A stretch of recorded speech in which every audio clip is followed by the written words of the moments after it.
এতটুকু আশা আর কি। আচ্ছা, এখন আপনি আদা যে চাষ করছেন, অনেক তো ফসল রয়েছে, তো আদাটা চাষ করার কারণটা কি? আদাটা চাষ করা যায় যে মানে একটা জায়গাতে 2-3টা ফসল করা যায়, মানে পরিত্যক্ত যে সব জমি আছে সেই জমিতে করা যায়। যেমন এখানে আমার আম গাছ আছে, আম গাছের নিচে অন্য কোনো কিছু হইতো না যেটা, সেই জন্য এখানে মানে জায়গাগুলো কাজে লাগাইছি আর কি। আচ্ছা আচ্ছা, আপনার মূলত কি কি ধরনের কৃষি প্রজেক্ট বা কি কি ধরনের কৃষিজ ফসল রয়েছে? আছে আমার কিছু অন্যান্য ফসল আছে, সবজি জাতীয় ফসল প্লাস মশলা জাতীয় কিছু ফসল আছে। আচ্ছা, এই আদা যে চাষ করছেন আমরা দেখতে পাচ্ছি, আমরা যে প্রজেক্টের মধ্যে দাঁড়িয়ে আছি এটা হচ্ছে বাড়ির পাশে, বস্তায় চাষ করেছেন। শুধু কি বস্তায় করেছেন নাকি জমিতেও আছে? না, আমার বস্তার পাশাপাশি কিছু জমিতেও আছে, মোটামুটি 5% জমির মতো। আচ্ছা, 5% জমিতে করেছেন। আর বস্তা কতগুলো বস্তায় চাষ করছেন? বস্তা আমার এখানে 2200 বস্তার মতো হবে। 2200 বস্তার মধ্যে আদা চাষ করেছেন। এই আদা যে চাষ করছেন এটা তো আপনার মূলত শখের বসে বা দেখা দেখি পরামর্শ করেছেন। আচ্ছা, আপনার তো 2টা শেড মনে হচ্ছে আদার। আচ্ছা, এখানে কতগুলো বস্তা আছে? এখানে মোটামুটি আপনার 1800 মতো আছে। 1800 বস্তা আছে। আনুমানিক কতটুকু জায়গার মধ্যে? 1800 বস্তা এখানে আপনার 7-8% হবে। আচ্ছা, 7-8%, 10% হবে। আচ্ছা, 10%-এর মধ্যে হচ্ছে 1800 বস্তা আপনি দিয়েছেন। যেহেতু আপনি বস্তায়ও চাষ করেছেন আবার জমিতেও চাষ করেছেন, দুইটার মধ্যে পার্থক্যটা কি বা সুবিধা কোনটাতে বেশি পাচ্ছেন? পার্থক্য হচ্ছে যে আপনার এই আদার যে মেইন যে প্রবলেমটা আপনার বর্ষাকালে একটু পচন ধরে। আচ্ছা, তো এই জমিতে এটা যদি আমি জমিতে করি সেক্ষেত্রে আপনার জমিতে যে কোনো সময় পচন ধরে গেলেও সেটা মানে মুভমেন্ট করানো যায় না, কিন্তু বস্তাগুলো আপনার মানে আমার একটু পচন ধরলেও দেখা যায় বা পানি জমলো, আমি সেক্ষেত্রে বস্তাগুলো একটু স্থানান্তরিত করলে আচ্ছা সেই রোগ থেকে রক্ষা পাওয়া যায় আর কি। এই যে আপনি আদা যারা চাষ করছেন, এখন তো আমরা অবস্থান করছি হচ্ছে 2024 সালে প্রায় ডিসেম্বর মাসে, তো এটা আপনি রোপণ করেছিলেন কোন মাসে? 24-এর এপ্রিল মাসে। আচ্ছা, এটা হচ্ছে ও আদা রোপণের উপযুক্ত সময়টা কোনটা মনে করেন? মার্চ এপ্রিল মাসে, 2 মাস এগুলোতে রোপণ করা যায়। এটা রোপণের ক্ষেত্রে তো আপনার বীজ প্রয়োজন হয়, বীজটা কিভাবে সংগ্রহ করতে হয় বা শোধন করতে হয় কিনা, বা কিভাবে আপনারা উপযুক্ত করেছেন রোপণের? এটা অবশ্য বীজ আমি অনেক দূর থেকে সংগ্রহ করছি, প্লাস বীজ শোধন করে সেটা রোপণ করতে হয়।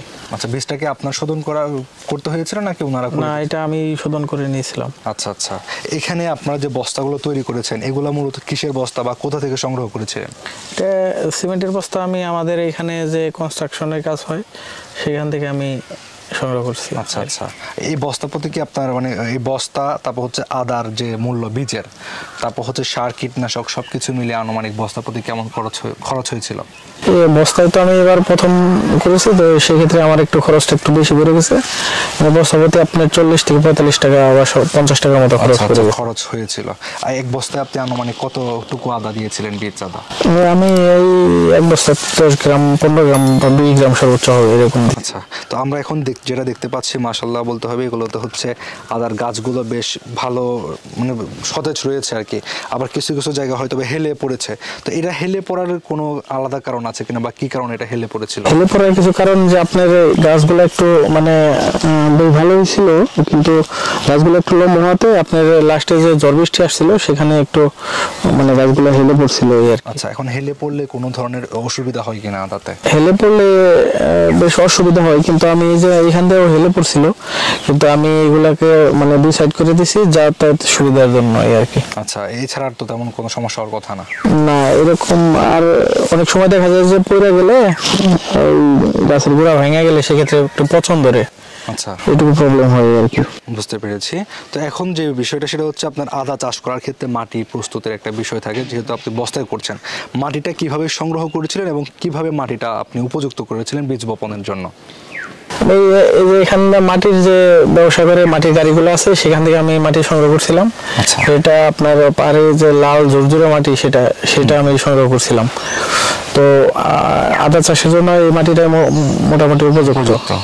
তো মাটির সাথে আমি বিটবালি প্লাস এই আশেপাশে ফার্ম থেকে গোবর প্লাস ছাই এগুলো সংগ্রহ করে পরে সবকিছু একসাথে মিক্সড করে কিছুদিন রেখে দিছি। পরে রেখে দেওয়ার পরে সেখানে রাসায়নিক সার দেওয়া হয়েছে। তো মাসখানেক পরে মাটি দেখা বোঝা গেছে যে এখন উপযুক্ত আদা চাষের।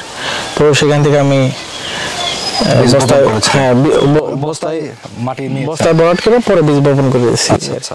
এখন এই যে আদাটা যেটা চাষ করছেন বীজ বপনের পরবর্তীতে কোনো ধরনের সার কীটনাশক ব্যবহার করার প্রয়োজন আছে কিনা?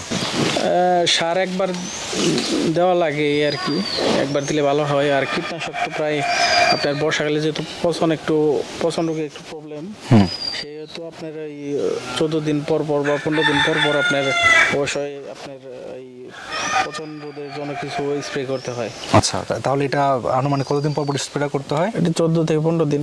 আপনি এটা রোপণ করেছিলেন এপ্রিল মাসে, আর এখন হচ্ছে ডিসেম্বর মাস, প্রায় 7-8 মাস হয়েছে। এখন আদার কি অবস্থা বর্তমানে, বা এগুলো বাজারজাত করবেন কোন সময়? এখন আদার মোটামুটি বেশ ভালোই দেখা যাচ্ছে আপনার এখানে। এখন আদার গ্রোথটা মানে আদা যেটা মশলাটা সেটা আপনার করতেছে, বাড়তেছে আর কি। এই আদার গাছগুলো শুকিয়ে যাবে, সব গাছ মানে একদম শুকিয়ে মারা যাবে, তখন আপনার এই গাছের রসগুলো আদা শোষণ করে নেবে, তখন আদা আর একটু মানে বড় হবে আর কি। আচ্ছা, এইটা আনুমানিক কেমন সময়ে হারভেস্ট করতে পারবেন বলে মনে হচ্ছে? আমি ফেব্রুয়ারি দিকে আপনার হারভেস্ট করার উপযুক্ত। বস্তা প্রতি আপনার যখন বীজ দিয়েছিলেন হয়তো 10 থেকে 15 গ্রাম এরকম না? আচ্ছা, এখন যখন হারভেস্ট করবেন সামনে যে ফেব্রুয়ারি মাসে বা জানুয়ারি ফেব্রুয়ারিতে, কেমন এখান থেকে আশা করছেন যে কিরকম ফলন আসবে? আমি 1 থেকে 1.5 কেজি আশা করতেছি আর কি। এটা হচ্ছে বস্তার প্রতি আশা করতেছেন। তাহলে কেমন দাম পাবেন বা কিরকম দাম আসবে কিনা ওই সময়?